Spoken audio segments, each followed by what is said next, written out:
আজ আমি তোমাদেরকে কিছু ইডিওমেটিক বাক্য শেখাবো, তো যেটার সাহায্যে আমরা বেশ কিছু বাক্য গঠন করতে পারি। ফার্স্ট বলি মনের মতো।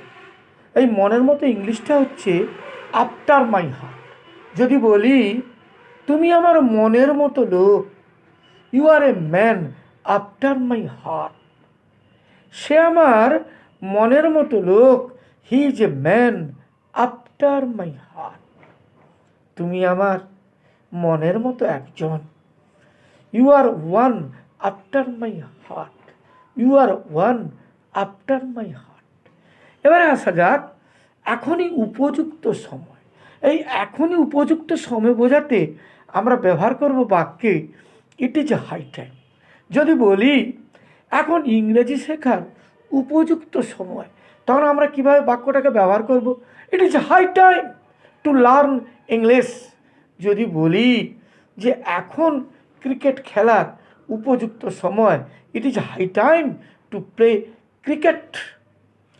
এবার যদি বলি যে এখন পড়াশোনা করার উপযুক্ত সময়, it is high time to do study, it is high time to do study.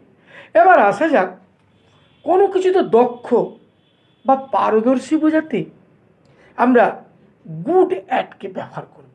আমরা কি ব্যবহার করব? Good at.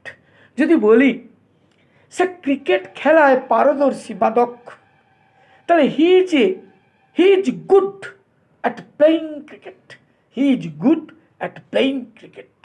যদি বলি রিম্পা রান্নায় দক্ষ বা পারদর্শী, Rimpa is good at cooking, Rimpa is good at cooking.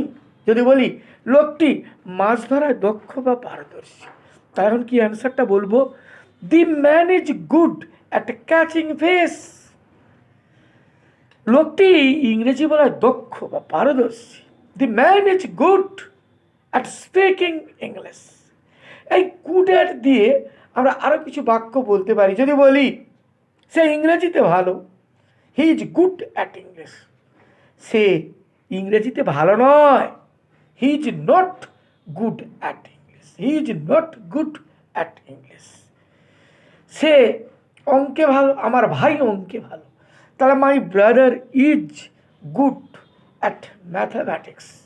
যদি বলি আমি অঙ্কে ভালো নয়, I am not good at mathematics. আশা রাখি তোমরা ব্যাপারটা বুঝতে পেরেছ।